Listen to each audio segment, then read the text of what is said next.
In this video I will tell you about my journey to the largest island in Russia, Sakhalin. The island of Sakhalin is located off the east coast of Asia. Its area is comparable to that of the Czech Republic. 450,000 inhabitants of Sakhalin make it the most populated island in Russia. Sakhalin is washed by the waters of the Sea of Okhotsk and the Sea of Japan, and the Tatar Strait separates it from the mainland of Russia. In the south, Sakhalin borders the Japanese island of Hokkaido. The border runs along the Lapérouse Strait, and at the narrowest point of the strait, the distance between the islands is 43 kilometers.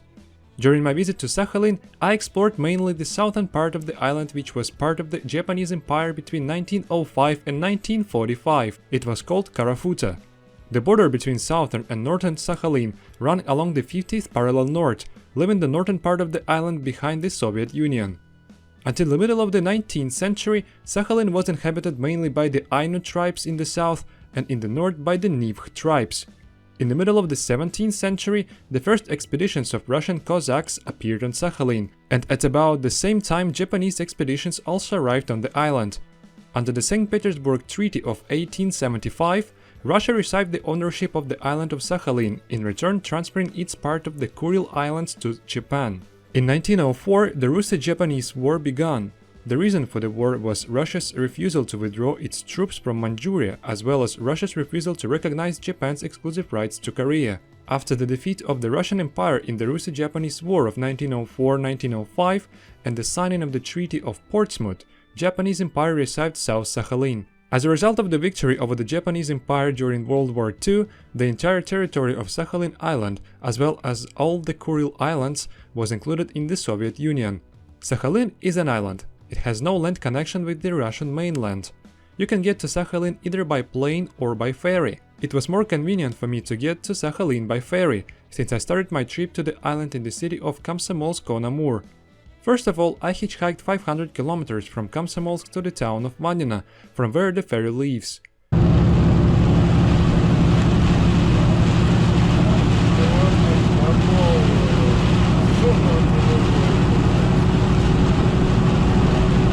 Это самое, что нам тебе дать огурцов? Бабушка нам это самое. Ну блин. Баба грызет. Я вообще не против. Мне много не надо, я возьму штучки 3 как раз погрызть. Да ты так бери, вон перчика возьми. Ой, не-не-не, только без перчика. Вот мне 4 штуки хватит, спасибо. Да еще один бери. Побольше бери. Это что за штуки? Кусок пирога. Да матушка готовила, так что на, держи. Держи. Ну вот самое то. Спасибо большое. Чубака надо? Это что? Чубак. Она либо засоленная? Типа? Ну да. Слушай, ну парочку давай. Я никогда не пробовал. Да, не такую. Пробовал, да? Держу. Отпускай. Ну да, там килограмм. Да я думаю, килограмм 20 будет. Больше 20 литров. А там воды просто 5 литров. Да. Вот. Все. Ладно, спасибо большое, Коль. Давай, счастливо. Всего доброго. Ага, давай. The journey took approximately 11 hours. In Vanina, I immediately went to the railway station to buy a ferry ticket to the city of Omsk, Sakhalin. Ferry tickets were sold at a special ticket office. The cheapest ticket in 2021 cost about 2,600 rubles. The price included a seat on the lower tier of the vessel, a meal, and bus transfers from Vanina station to the ferry, and from the ferry to the territory of the city of Omsk. I said again that I recorded this video back in 2021. Those who have watched my newer videos will notice that 2 years ago I was not as fluent in English as I am now. Please keep it in mind and enjoy the journey. Here we are walking to the ferry.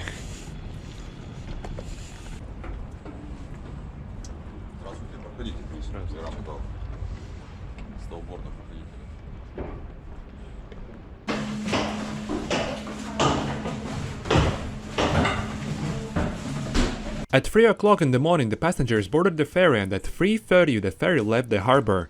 In 20 hours the ferry covers a distance of 270 kilometers from the mainland to the port of Omsk. Actually, the distance between mainland and Sakhalin depends on points you compare. The closest Sakhalin town to Vanina is Uglegorsk, situated 130 kilometers east of mainland. However, there is no passenger terminal in the port of Uglegorsk. In addition, the Vanina-Omsk ferry transports not only passengers but also railway wagons. There is simply no railway in Uglegorsk, so the ferry can't terminate there. Finally, Uglegorsk is located much further than Holmsk in relation to Yuzhno-Sakhalinsk, the largest city of the island. The minimum distance between Sakhalin and the mainland is only 7 kilometers at Nevelsk Strait, far from all of the aforementioned settlements. In times of Stalin, Soviets planned to build an underwater tunnel under the strait to connect Sakhalin with the mainland of Russia. Joseph Stalin came up with the idea of construction of the railway tunnel between Cape Lazarev and Cape Pogiby in 1950. On the territory of Sakhalin, the length of the new railway line to Cape Pogiby was going to be 327 kilometers. The length of the tunnel from Pogiby to Cape Lazarev was supposed to be about 10 kilometers. On the mainland, it was planned to build a 400-kilometer branch line from Cape Lazarev to Selehin railway station near Komsomolsk-on-Amur. The completion of the construction of the branch railway was scheduled for the end of 1953, and the commissioning of the tunnel was scheduled for 1955.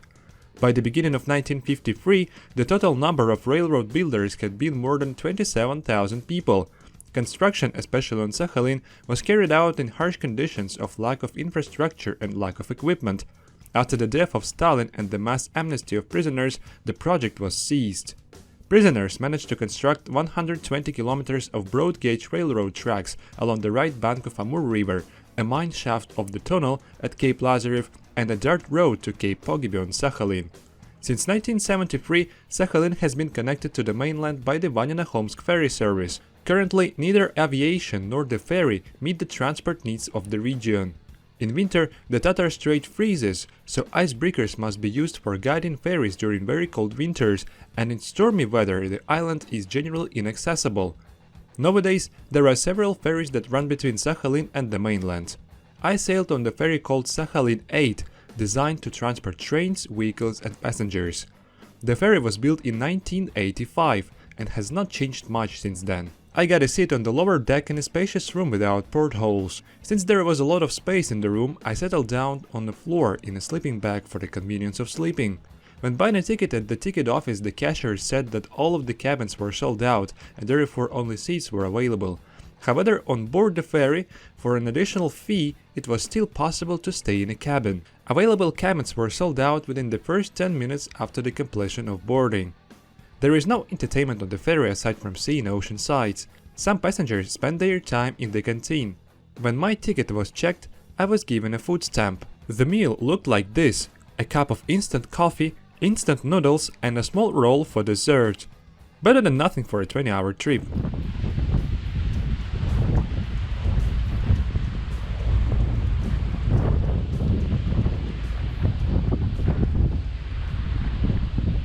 While floating on the ferry, I feel a little bit of sea disease, but not really strong. Let me say that the sea is quite calm by local measurements at the moment. The journey started at 4 AM, now is 6:30 PM, and approximate arrival is supposed to be by 1 AM, so 20-21 hours with the oncoming wind. At midnight local time, the ferry moored at the port of Holmsk.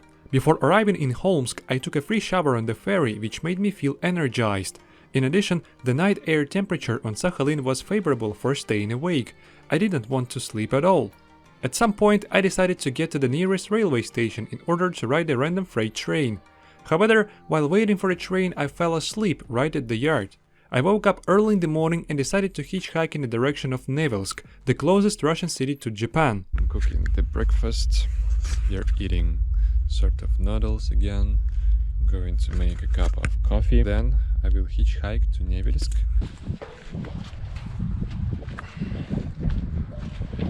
Due to the fact that here are some kind of watchtowers, we have a golden opportunity to check the yard. Perhaps we will even catch some trains from here. This is the main line that goes to Nevelsk, somewhere there.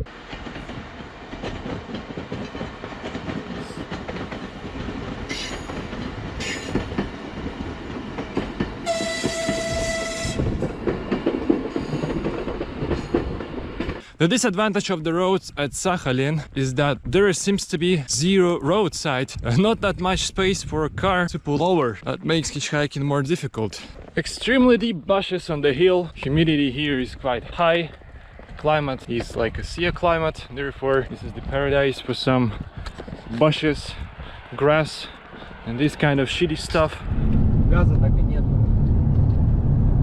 А так вообще есть, да? Ну, так где-то есть. Сейчас программа до 2025 года обещают. I have successfully got to the town of Nevelsk, and look at that incredible Soviet mosaic. Is it like a god of sea, or the town looks pretty good, well renovated? I've heard that here was kind of the earthquake in 2007, and some of these buildings were built after it as the compensation to the residents whose houses were destructed. I got to grocery store and bought this kind of Korean sweets, kind of feature of far east of Russia, because goods from Japan, China and Korea especially can be found in the majority of grocery stores. I switched to a railway. The bushes here are so tropical. I don't know how to explain it. They're massive. Their height is 3 meters at least. And I have a feeling that if a train goes here and I need to pull over somewhere, I shouldn't do it because such bushes can just eat me.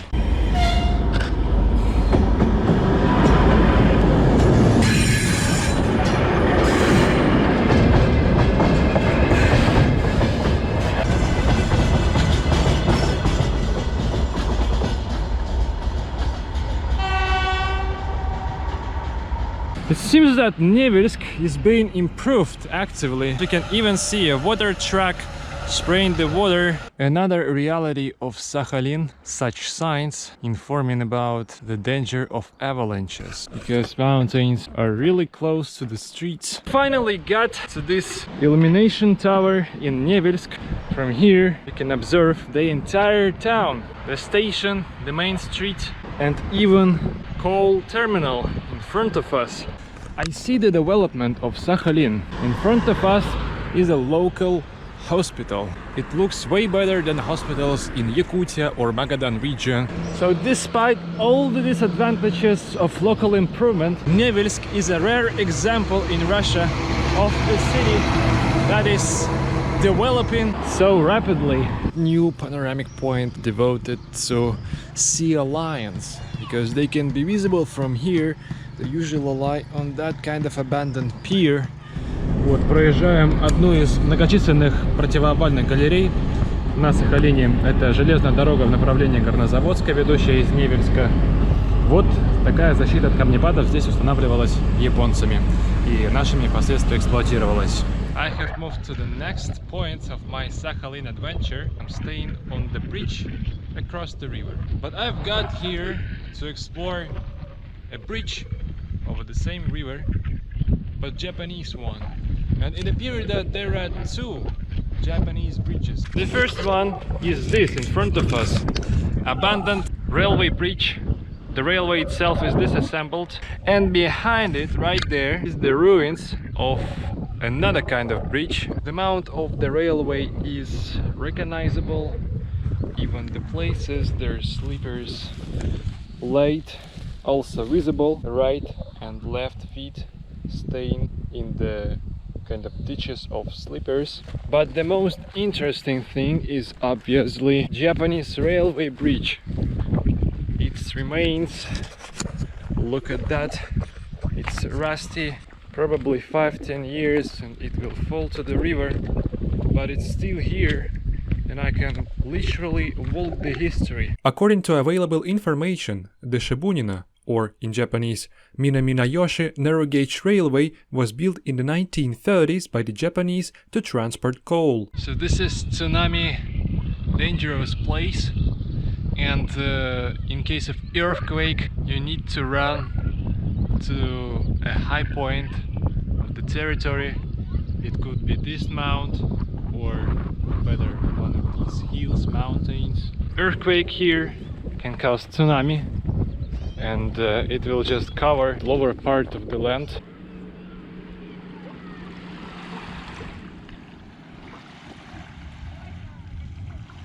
I have finally found the remains of Sergeant Bridge. Look at that. Not that much remained, but such a massive concrete construction, absolutely insane.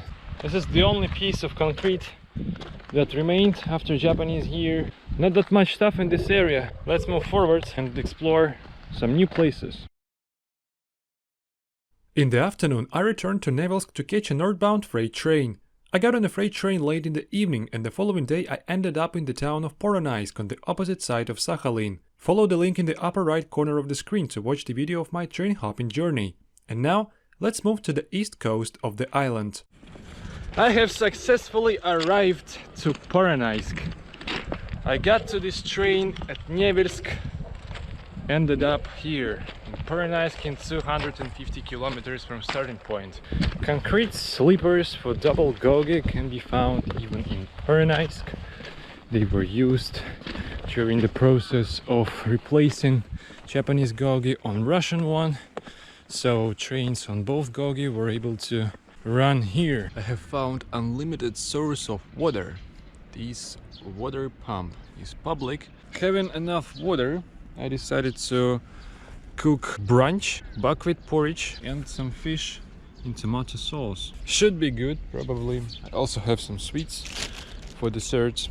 The plan for Poronaysk actually is to explore one of the abandoned Japanese factories that should be pretty close to the place where I'm at. Then I'm still thinking whether I should charge my electronic devices or not. It's gonna take a lot of time, and in case it will take more than 2 or 3 hours, I will need to overnight here probably. There is a high chance I will not hitchhike to the place I need. The roads here at night are pretty dead. Today when I was riding a freight train from Nevelsk to Holmsk, I didn't see a single car in 40 kilometers. So while walking towards the factory, I decided to make a quick review about Poronaysk, and the first object here is basically a school, which is completely reconstructed. I noticed that this is kind of a social program, or perhaps it is funded by the government or local authorities. I mean, the repair of some social objects, I mean like schools, hospitals. So pretty good example, let me say.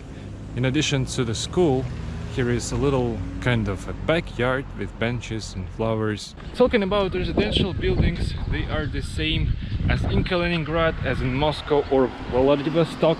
Same architecture, but they decided to paint it differently. This one is orange and pink, that one is yellow and pink. I assume that this is kind of a social program sponsored by the government. They give money to Sakhalin, and perhaps one day Sakhalin become a candy. Another good feature here is that the pedestrian crossing, the level of pedestrian crossing is lower than the level of the sidewalk. So this is convenient to ride with a bike or with kind of creep. This is the example of a building that has not been renovated. Looks way more ugly. Factory of Sikuka. This is the previous name of Poronaysk. Then it used to be a Japanese territory. Due to the fact that all of the constructions here are in extreme, in like dilapidated condition, you can encounter some kind of signs warning that this is dangerous to walk, don't do it. But this is what I'm going to do actually. I clearly understand why it is dangerous. Look at that pillar. This is the pile of cellulose that was produced here on this factory. So the building is almost ruined, and signs warning that it can collapse at any minute are written here, here, there and there. Completely ruined, nothing is remained except these concrete blocks, walls, pillars. The paper mill in the city of Sikuka was launched in 1936 during the occupation of southern Sakhalin by Japan. During the Soviet era, the mill was modernized and operated until the 1990s.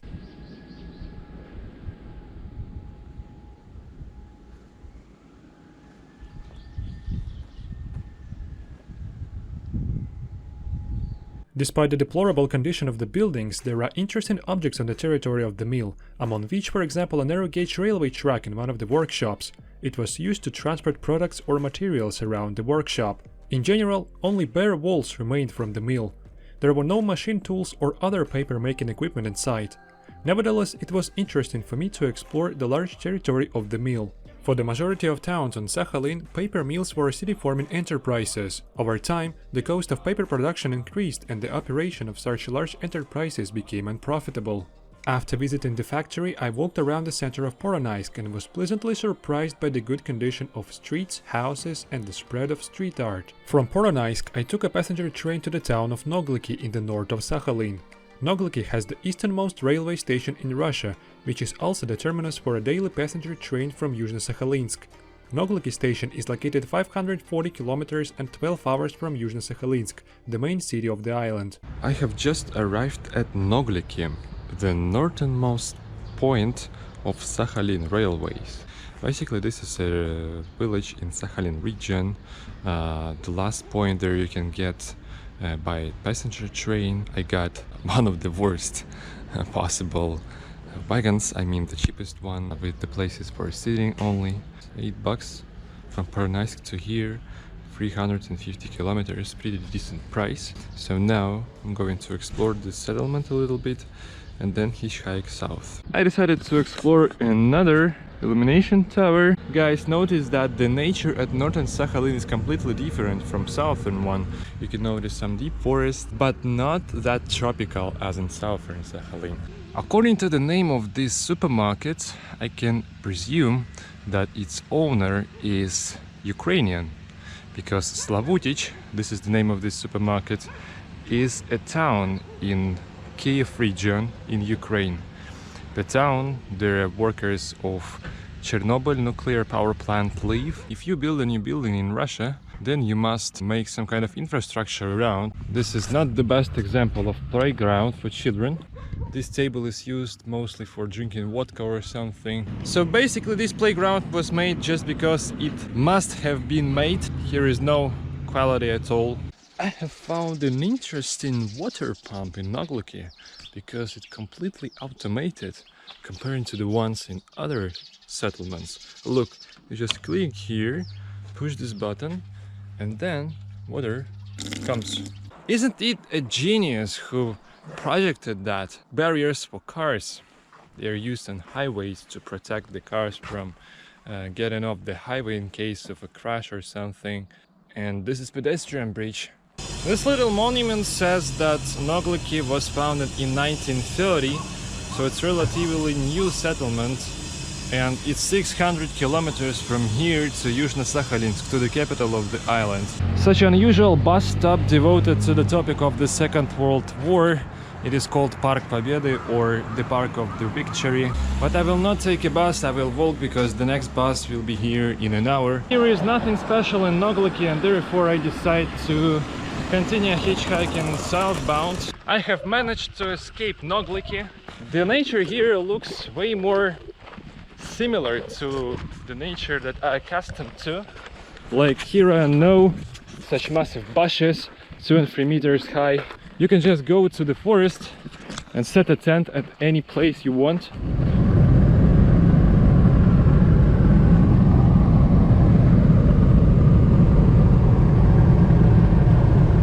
So here we are in Aleksandrovsk-Sakhalinskiy. Right in front of us there are 3 massive stones.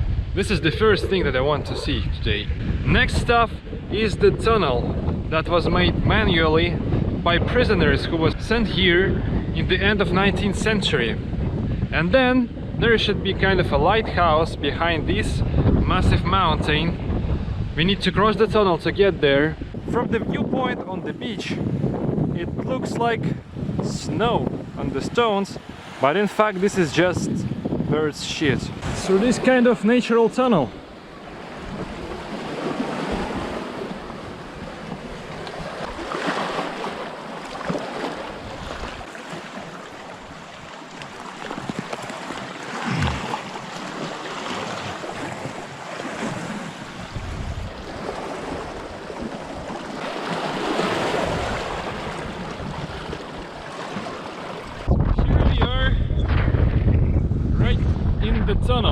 The tunnel was cut manually by prisoners sent to barely inhabited areas of Russian Far East and named after Emperor Alexander III. It was needed to get to the lighthouse, which could only be reached at low tide. The length of the tunnel was 87 meters. To get into the tunnel on dry land, you need to calculate your time so as to walk during the low tide. Otherwise, to get to lighthouse, you have to climb the rocks to avoid the tunnel. The exit, or better say the entrance from another side, it's a little bit in worse condition, as we can see. But here is a natural sea storm. This is the lighthouse. Try to find a trail to catch it from top of that mountain.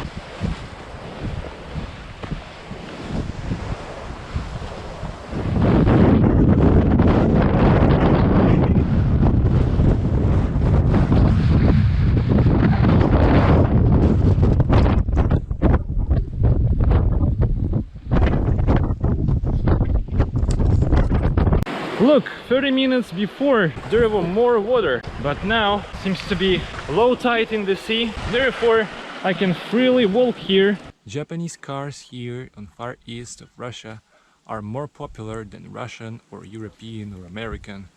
Probably 80 or maybe even 90% of all of the cars here from Japan. What's going on, world? It's new day in Sakhalin. I'm currently in the middle of nowhere, in the container of construction workers that they usually live in. Yesterday, when I was hitchhiking to Aleksandrovsk, I was given a lift by a person called Misha. He was a construction worker, the manager of construction works. He gave me a lift to Aleksandrovsk, left his phone number and told me that he was able to transfer me back to the main highway because he needed to return to his construction site, which is located a little bit southern from Nogliki. I called Misha, then I finished my exploration of Aleksandrovsk. He gave me a lift to the highway and he basically invited me to his construction site. Because there was a place to stay. We are in a small village in the northern part of Sakhalin. The population of the village is 200 people and more than half of the inhabitants are Nivkhs. There was the construction site of the House of Culture, in which locals were able to hold mass events and spend their free time. By the time of publishing of this video, the house has already been commissioned. The modern building of the cultural center differed from other buildings in the village that looked neglected. Local grocery store was located in one of the village houses. The store was open 5 hours a day, 6 days a week from 10 AM to 3 PM. There they sold basic food and household chemicals. Next to the store, a Nivkh woman was selling sports shoes and window curtains. After spending the night in the village, I went to the south of Sakhalin, making stops at interesting places along the way. Сейчас мы едем по Дымовской долине на Сахалине. Такая здесь хорошая асфальтированная дорога. Но чем эта долина примечательна, Миш, расскажи. Я слышал, что здесь бывают очень низкие температуры, которые, в общем-то, нетипичны для Сахалина с его морским климатом. Да, в Дымовске, что характерно, и летом самые жаркие температуры на острове. В этом году мы градусник автомобильный показывал, там 44 градуса, 43 градуса. Ну, в то время, когда по острову, в принципе, температура там 35 максимум, наверное, достигала. Ну и зимой в морозы, да, за минус 50 опускаются, именно вот в долине. So this is the monument to Russian soldiers who in 1945 became attacking Japanese soldiers. They wanted to free the southern part of Sakhalin from Japanese. They succeeded in it. Today Sakhalin is completely Russian territory. The monument to the friendship of Japanese and Russian people. In the village of Pobedino, there is a Russian-Japanese memorial cemetery where the participants of the Soviet invasion of southern Sakhalin of 1945 are buried.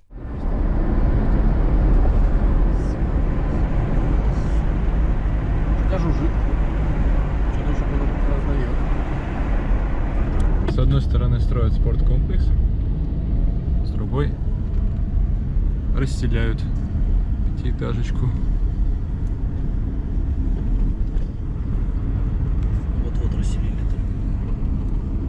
We have moved to the city of Makarov, close to Poronaysk, and here we found the ruins of Japanese Shintoist church, Shintoist temple. So not that much stuff is remained nowadays.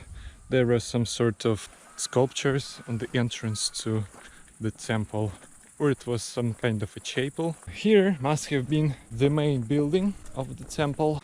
These blocks were probably used for placing some statues. And here are two stones with Japanese writing. If you know what they mean, please write a comment. This is probably another element of the temple, but unfortunately now it is used as a trash bin, because if we look inside, there is just a pile of garbage. To get to the temple, you need to follow this concrete staircase. So the next checkpoint of my journey is Klokovsky Waterfall. We need to get there following this road, which begins right near the highway to Yuzhno-Sakhalinsk.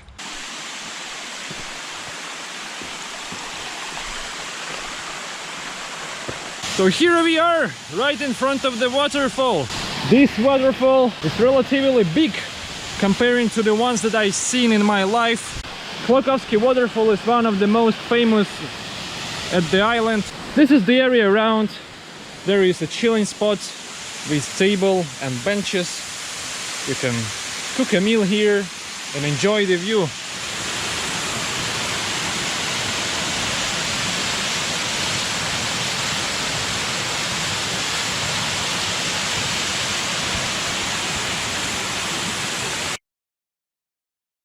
The following day I was hosted by Yuri, another driver who gave me a lift. He lived in the village of Ilinska in the west coast of Sakhalin. I was lucky to spend the night in an apartment enjoying the views of the Tatar Strait from the window and to taste local fish. In the morning, Yuri went to work at the power plant and drove me to the highway. During that day, I was moving northbound along the western coast of the island. Благодарю вас, Юрий. Было очень приятно. Дороги. Да. Приятно знакомиться было. Ага, мне тоже. I begin my hitchhiking session in front of the newly built power plant that replaced old one on east coast. I need to hitchhike approximately 150 kilometers north following this road.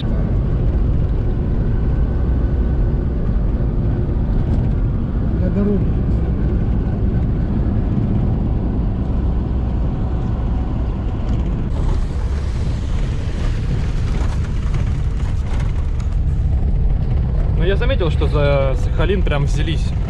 Если посмотреть на Поронайск, как он строится, Невельск. Юг Сахалина резко как-то взяли. Считай, что 20-го года. Без дороги взяли за это. Потому что, видать, уголь. Здесь же даже с этой стороны, товар есть нефть. Может, до этого чертовы какие планы. Ну там же, наверное, раньше уголь добывался. Ну да, ее нашли еще в 70-х годах, нет, в Тамарском районе.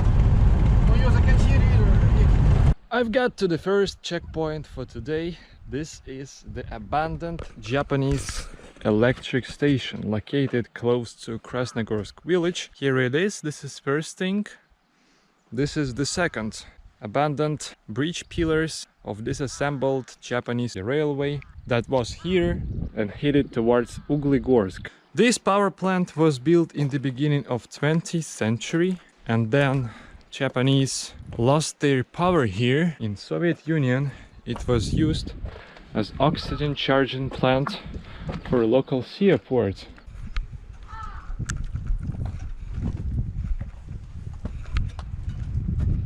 We are on the second floor of this power plant. Somebody was here in 1985. What I'm curious about is why here is a lot of wasted crabs. Here is another compartment that was probably rearranged to become oxygen charging station according to this sign. Here is sort of the engine room. There is a oxygen pump, and this is another point of view on the power plant. Just 200 meters from power plant, the entrance to underground bunker.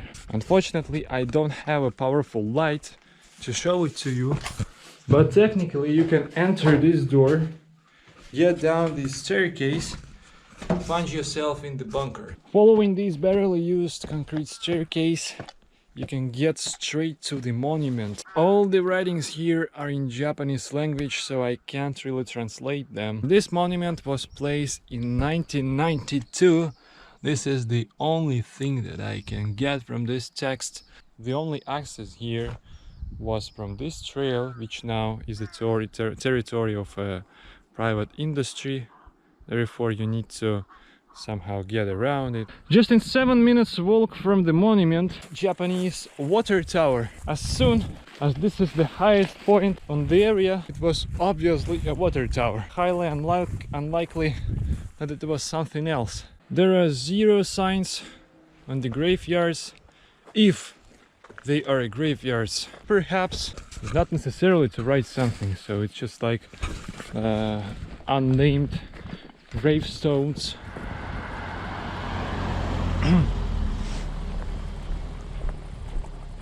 Здравствуйте, в сторону Углегорска подбросите?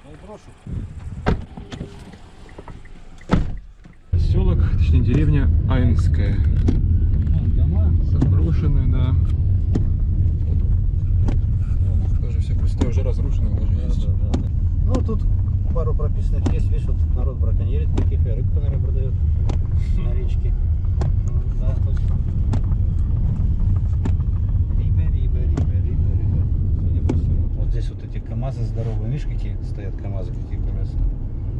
Вот они вот везут уголь.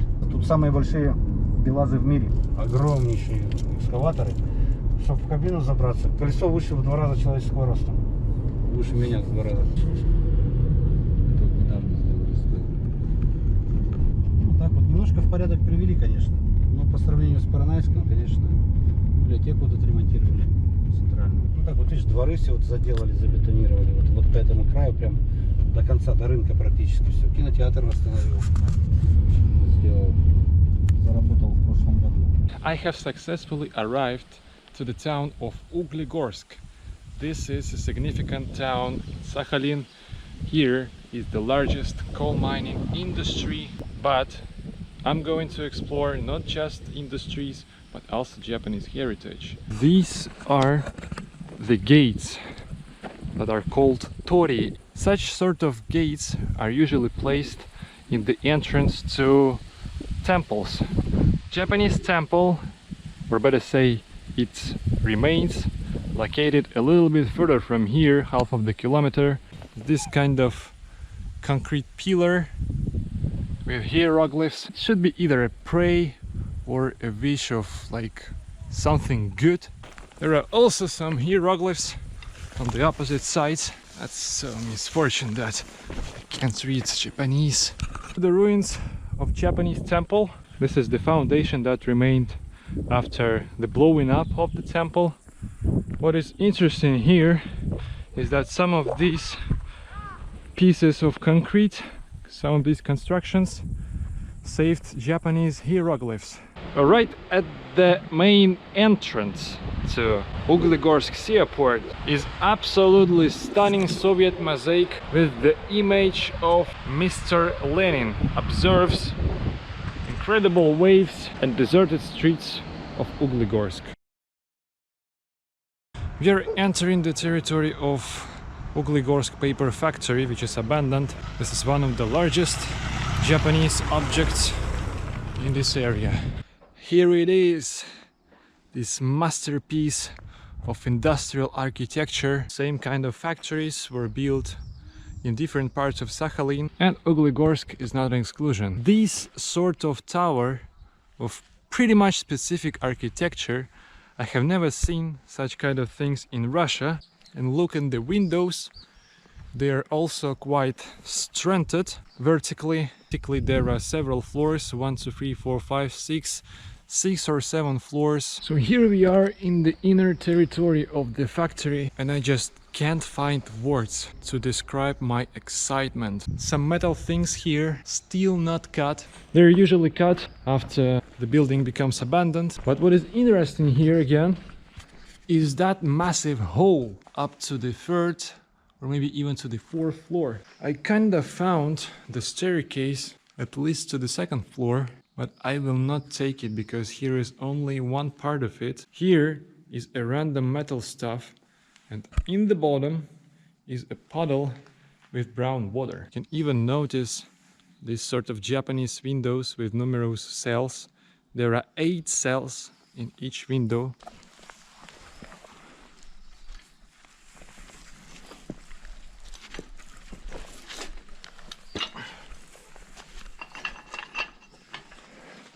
Well guys, I decided to try to climb it, but I'm extremely scared because each segment can simply fall under my weight.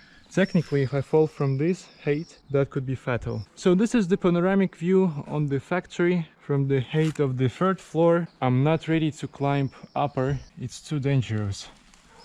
It's getting to the evening, therefore a couple of more compartments, then we should finish the exploration. If you look at the ladder, you can notice that somewhere here the ladder is not attached to the tube. It just flies in the air. That was a tremendous factory. A bit sad that it's abandoned now. We're leaving the factory, and I highly recommend this place to visit to all urban explorers who like abandoned places. I have got to the hitchhiking spot. This is the road for the trucks that transfer coal from mine to seaport. One of them will pick me up to the seaport because this is right at the city exit. I have got to the town of Shakhtersk, the destination for today. I'm walking towards the abandoned building that I've seen on the map, and I'm planned to overnight there. Otherwise, I will need to pitch a tent in the rain because it's already drizzling. The building that I found appeared to have only one story, and therefore I decided to pitch a tent here. In case somebody enter it, I will be more or less protected in my tent, and at least will be able to wake up before something happens. Not the best camping spot, actually one of the worst, because here is a lot of trash. But what is significant here is the roof that protected my tent from getting soaked.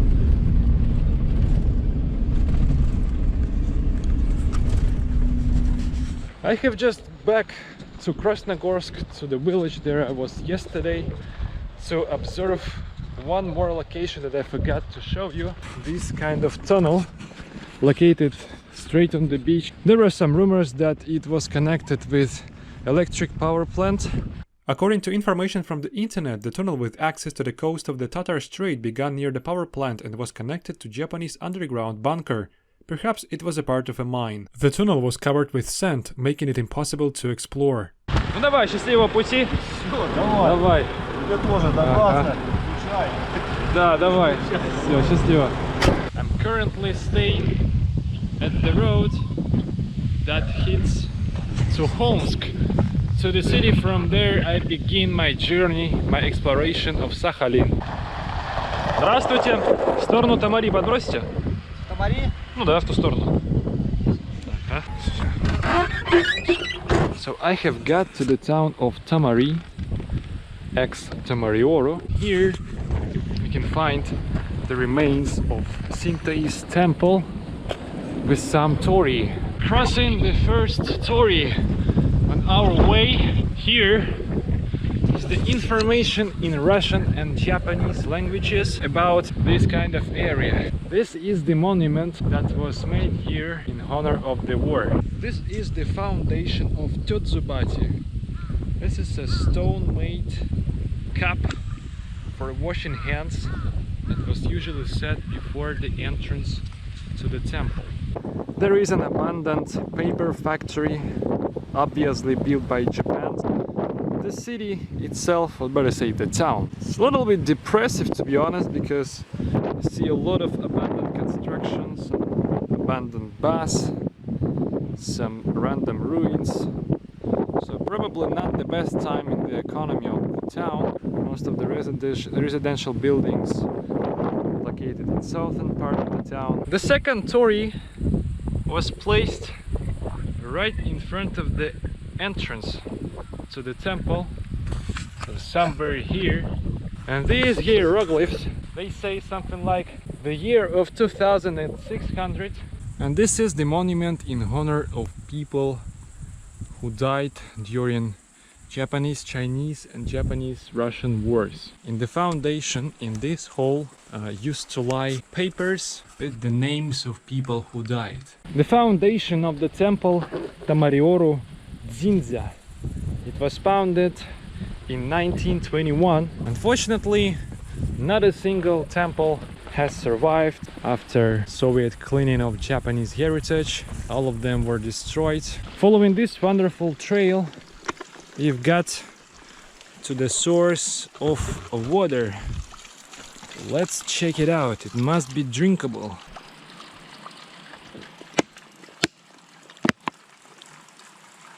A 100% clean, drinkable water, free for everybody.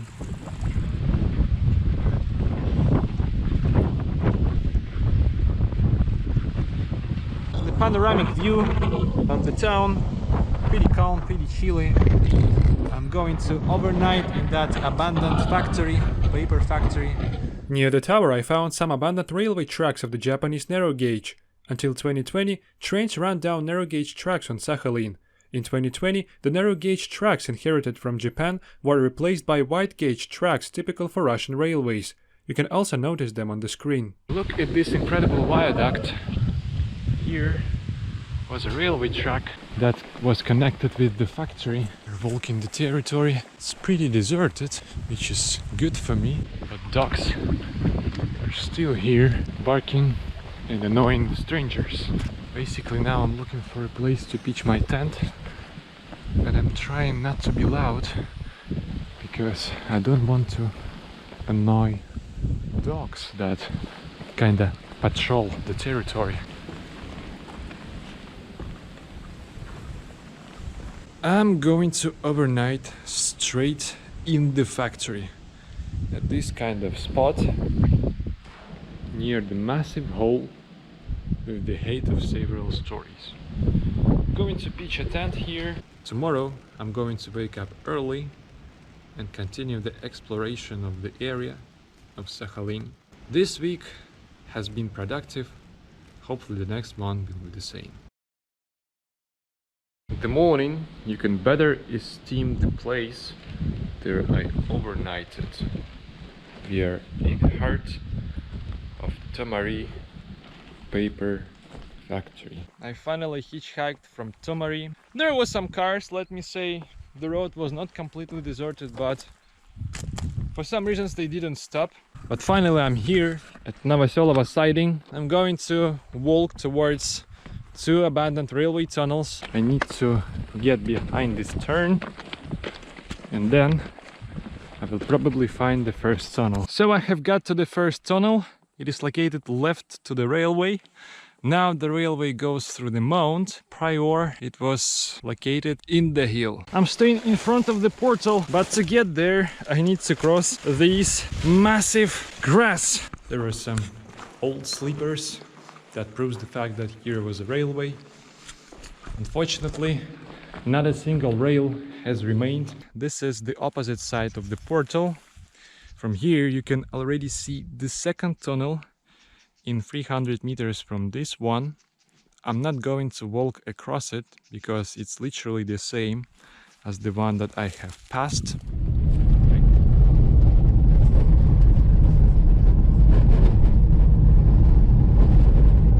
The Arkansas River flows between the towns of Tomari and Chekhov. The local river flows not into the Mississippi but into the Tatar Strait. After southern Sakhalin was ceded to the Soviet Union as a result of Japan's defeat in the war in 1945, the Soviets began to diligently get rid of the Japanese heritage of the island by renaming Japanese toponyms and hydronyms. The river used to be called Arakoi. Assumingly, the people who were engaged in remaining the objects of Sakhalin considered it consonant with the American Arkansas.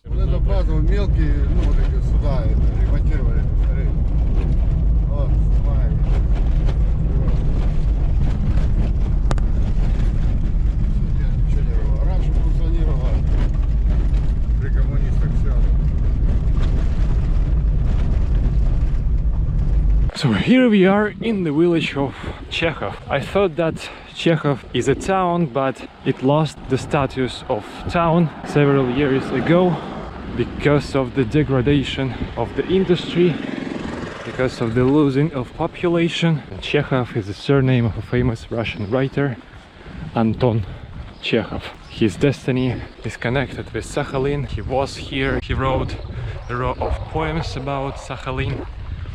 And also he was here in this settlement. Therefore it was named after him. Anton Chekhov, a person in whose honor this settlement was named.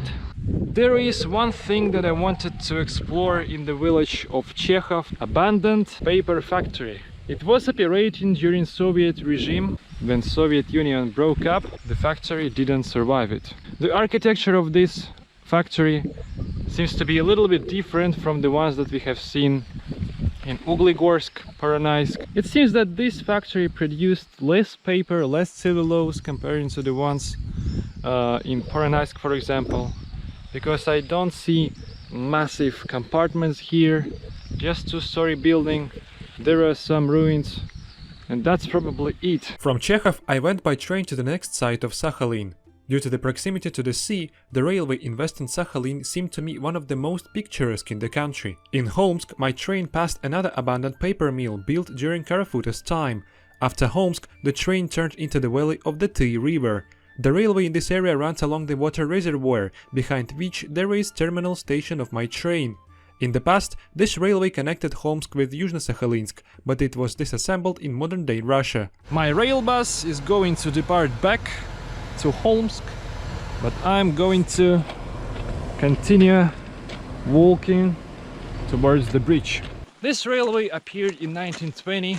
It was constructed by Japanese and it connected the cities of Maoka and Tayahara, currently Homsk and Yuzhno-Sakhalinsk. Then, after the change of powers in Soviet Union, this railway also operated successfully, perhaps to the very beginning of 21st century. The service on the railway was stopped. Here was a high risk of avalanches during winter. There was some dangerous tunnels, bridges obviously. And for some years the stretch from 77th kilometer, where I have just got to the bridge, was completely abandoned. Then some tourist trains visited the bridge. For some reasons, Russian railways reconstructed this tiny part of the railway that leads straight to the bridge. During weekdays, you can get right to the bridge by a regular rail bus. It used to be a convenient way to get from Homs to Yuzhno-Sakhalinsk by train. It took approximately 3 or 4 hours from one city to another. The distance was something about hundreds of kilometers, maybe even less. Anyway, now the only way to get to the capital is by road, but if you don't have a car you need to take a bus. Buses are usually more expensive than trains, especially here in Sakhalin. Here it is, Hell's Bridge. Hell's Bridge, also known as Devil's Bridge. 38 meters high. And this is the tunnel, the entrance portal of the tunnel that goes around the mountain and then ends there. And there is the bridge, then goes another tunnel. And actually there are more than 20 tunnels on this railway. I'm going to show you a couple of them. When I have got here, it immediately got colder because the air here is pretty much cold. Here is no sun, a little bit wet. No traces of sleepers, just some signs. They are pretty new, of 2019, 2020. Some of the signs made by people, by railway workers who constructed this branch track. And perhaps one day Far East Railway decide to extend it to Yuzhno-Sakhalinsk, and that will be incredible touristic route. I have almost got upstairs. Such a contrast view. What is on top, what is in the bottom. So here we are on Hell's Bridge, on the very top of it. It was the main track. View to the bottom. So I have crossed the bridge and now walking towards another portal of the tunnel. Here is not like complete wall, there are just pillars. And the main part of the tunnel that has the form of the tunnel begins there. Not going to walk it.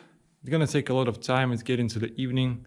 6 p.m. already. I have a little bit more than 2 hours to walk. Sleepers between railway tracks are so weak. Therefore now I'm just following these 2 rails. Hell Bridge has been checked out. Let's go to which bridge? It seemed that the railway was disassembled after the bridge, but I was mistaken because here it is, right in bushes. Look at these guys. These trees have grown right between tracks. They're at least 20 years old. I have just met a group of people, a group of tourists. They said everything is okay ahead, so I can freely walk towards which bridge. No bears, no shit. Therefore, let's go! We have got to security checkpoint, probably close to the tunnel. It's quite cold in the tunnel, let me say. But again, as soon as there is zero options to avoid it, to bypass it, you need to cross it. It's actually not that bad because I have brought torch with me, and therefore at least I can see there I'm walking. Yes, here it is. Which bridge? It's kinda dangerous to walk, but look at this view. You know, this is a picture from a dream. As soon as the square of the surface of this bulk is enough for 2 of my feet, I can easily step here and walk. In case something break right now, I will just die, fall into nowhere, but it's unlikely to happen, let's be honest.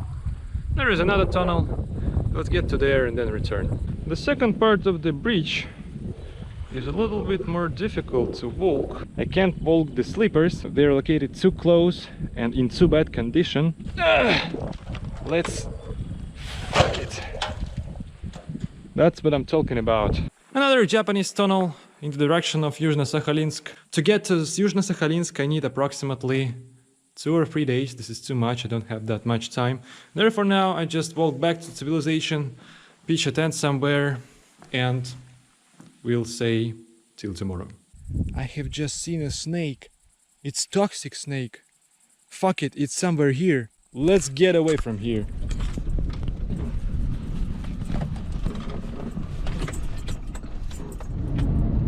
Мы встретили... А вы не видели туристов? Не встречали? Встречал. Большая компания. Несколько, да, человек 5. Да, вот они нам тоже поздоровались. This day logically ends with incredible sunset in Holmsk.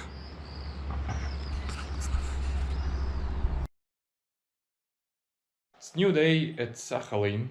We are currently in abandoned construction in the middle of nowhere, between the cities of Holmsk and Yuzhno-Sakhalinsk. The weather is rainy today, foggy, the ground is wet, grass is wet. Yesterday I met a group of 2 people by accident who were tourists, and they gave me a lift here. I knew that there would be rain, and therefore I decided to pitch a tent right here on this incredibly terrible ground with broken glass, stones and shit. However, today I had pretty decent 8 hours of sleep. Therefore now I recovered my energy. The task for now is to explore this settlement because here are some Japanese traces, and then hitchhike in the direction of Yuzhno-Sakhalinsk. Quite surprising found is that in Cheplanovo village the signs with the name and number of the name of the street and number of the house are translated to English. Look, Sovietskaya Street. Here we see a classic Japanese school sanctuary. The so-called imperial rescript on education was placed inside the sanctuary, and it was read aloud at all meaningful school events, and students were required to study and memorize its text. On such solemn days as the Independence Day, the Emperor's birthday and the first day of the New Year, it was customary to bow respectfully to the photograph of the Emperor and Empress. All passing by the sanctuary of Hoden were obliged to worship the portraits. The standard sanctuary was built outside a school building. Immediately after the end of the World War II, the eradication of the cult of the Emperor began, as a result of which many sanctuaries were destroyed. Within walking accessibility from school pavilion, there is an abandoned Japanese railway bridge. This is the same railway, Holmsk, Yuzhno-Sakhalinsk, that I explored yesterday. It's just the continuation of it.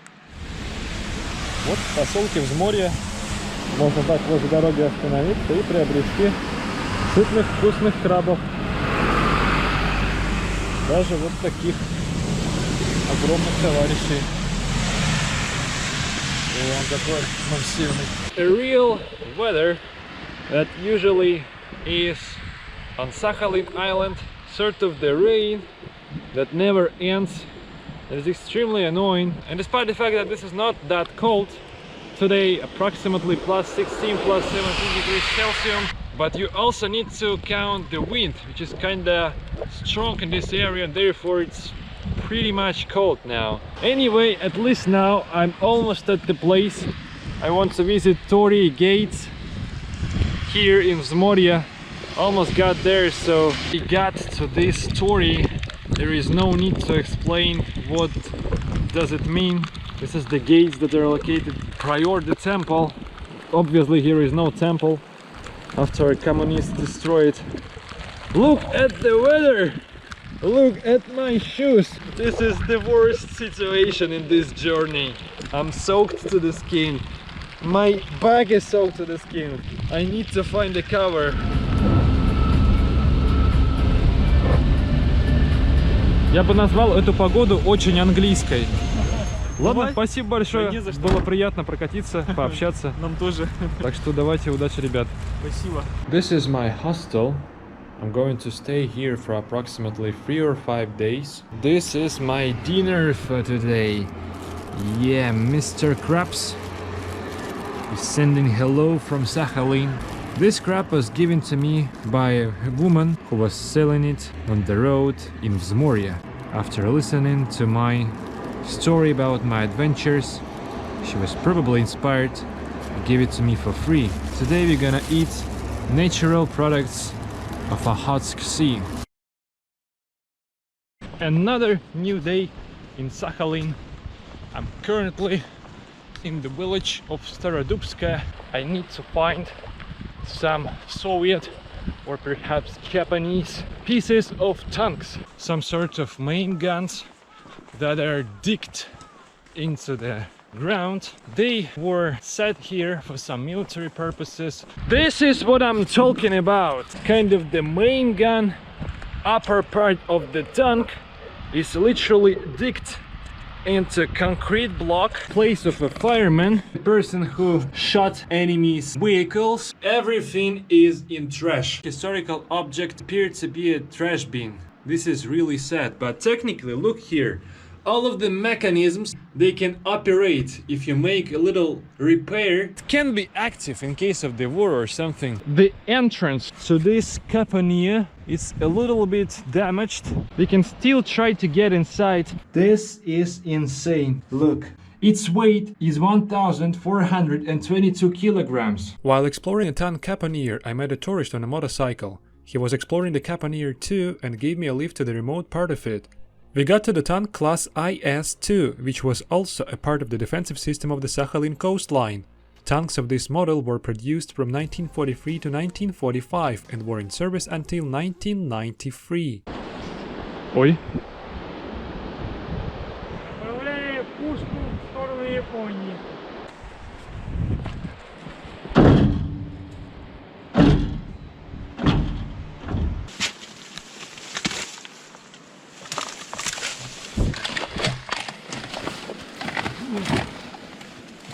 По этому проходу экипаж должен помогать.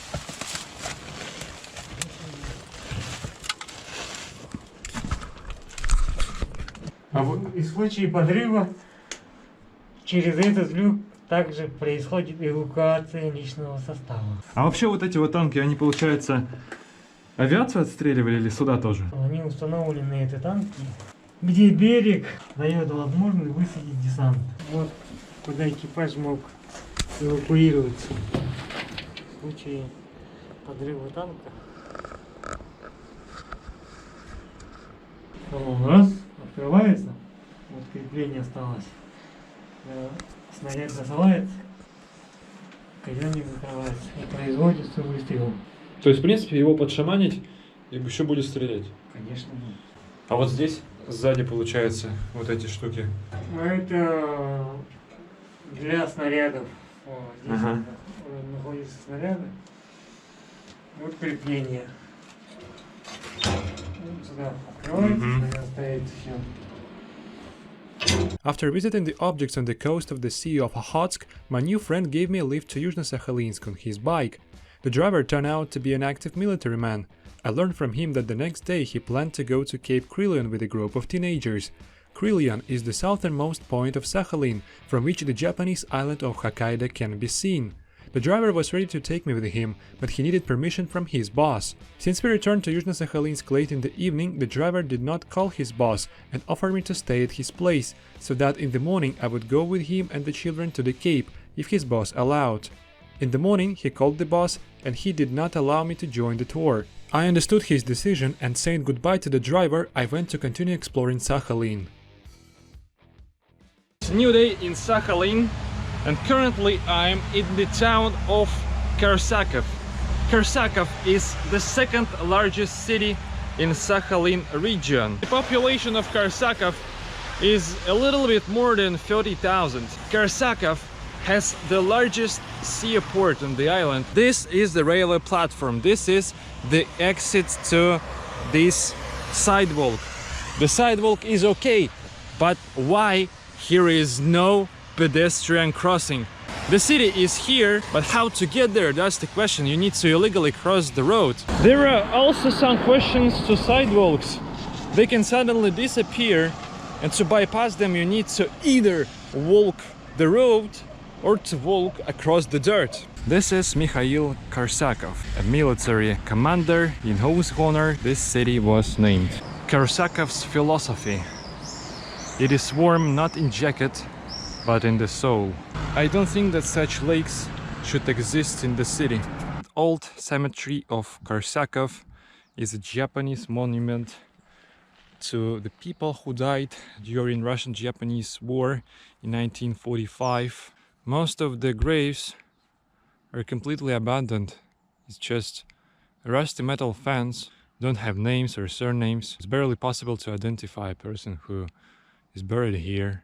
So this is a grave of a random Red Army soldier, according to red star on top of it. Here is a pure contrast between residential buildings that have not been renovated and that have just been renovated. The builders used pretty cheap materials, for example this sort of siding, which is almost broken at the very bottom of the building. Here in Karsakov is a pedestrian street right in the downtown. It's called Soviet Street, with Soviet architecture around.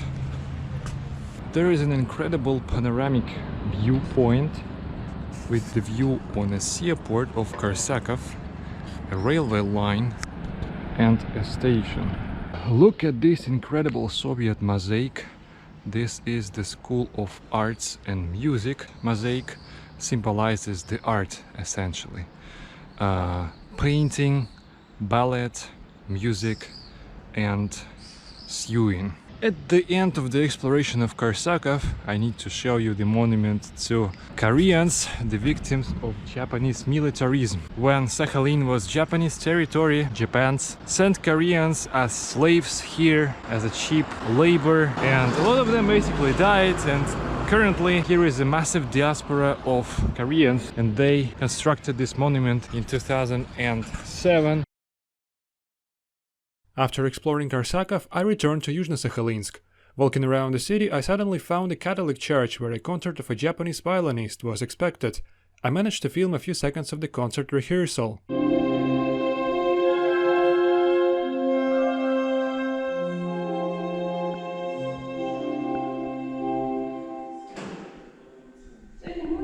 The main attraction of Yuzhno-Sakhalinsk is the local history museum.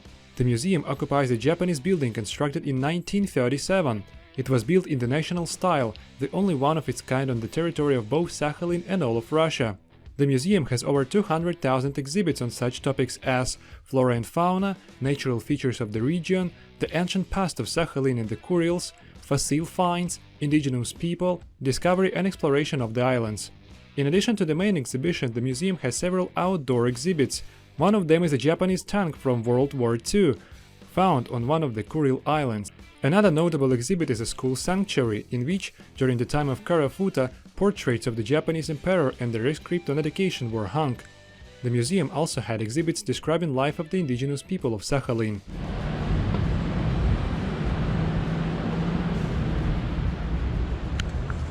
After the History Museum, I took a look at the Sakhalin Railway Museum from the outside. The entrance to it was closed, so I was only able to observe it from behind the fence. The history of Sakhalin railways is unique.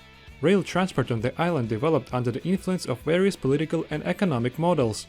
The railways of Sakhalin during the period of Japanese occupation and the modern railway transport of Sakhalin are two things, the difference between which can be clearly seen on the examples of the exhibits of the Railway Museum. These are various locomotives, wagons, and infrastructure facilities. The next day I went to one of the Sakhalin bays to look at the sea waves and get some fresh air. Alright guys, today we are exploring one of the most popular places of vacation among Sakhalinians, Tikhaya Bay, or Peaceful Bay. Tikhaya Bay appeared to be not that Tikhaya, because Tikhaya, translating from Russian, means calm. But here we can see pretty massive waves, so this is barely possible to swim here. By the way, here is a decent amount of people. It's Friday, even though it's not the Friday evening, but it's just like 3 p.m. There are 3 buses of people. I badly wanted to climb this mountain, but unfortunately it's covered with clouds, so absolutely no sense.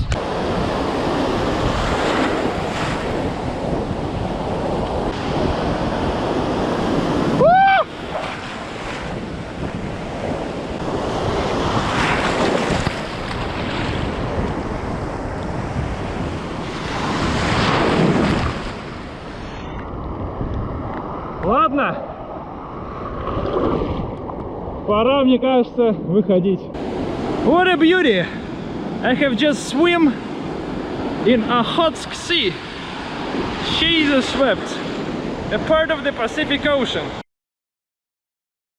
Early morning in Yuzhno-Sakhalinsk. Current time is 5:20 a.m. and today I'm going to visit one of the most hard to reach attractions in the island, Lighthouse Aniva. This is old Japanese lighthouse that was constructed in 1939, and due to the fact that there is no trail to the rock where this lighthouse is located, I need to get there by boat. As soon as I don't have a boat, I needed to ask other people to transfer me there, and therefore I had to deal with some tourist company that supposes to do it today. They told me for the first time that I needed to get to meeting point by 10:45 a.m. But a couple of hours later he called me again and said that due to severe weather conditions after midday, we need to start early in the morning at 5:45. First of all, our group went by car to the village of Novikova, 40 kilometers south of Yuzhno-Sakhalinsk. In the village, we had to transfer to a motorboat to move further to the lighthouse.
The lighthouse of Aniva on the very edge of Sakhalin, and I'm literally the first person who have got here today.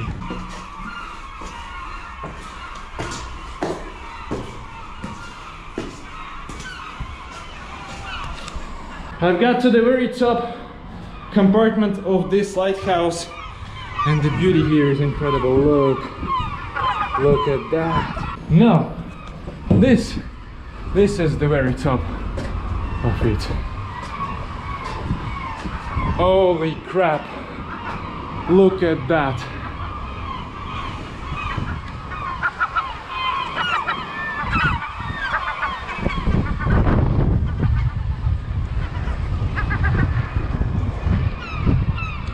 This is the place of absolutely incredible beauty. Теперь мы поднимемся на самый верх, где находится непосредственно маяк.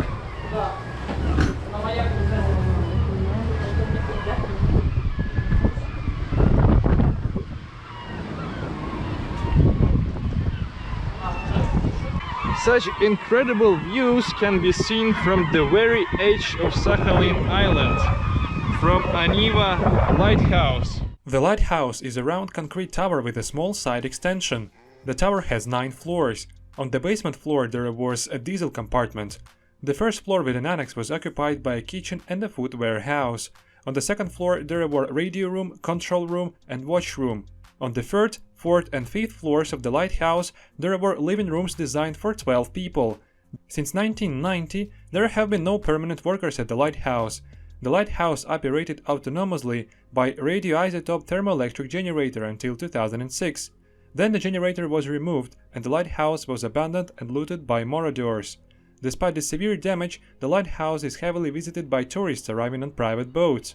Unorganized excursions aggravate the condition of the lighthouse, but at the same time draw public attention to it.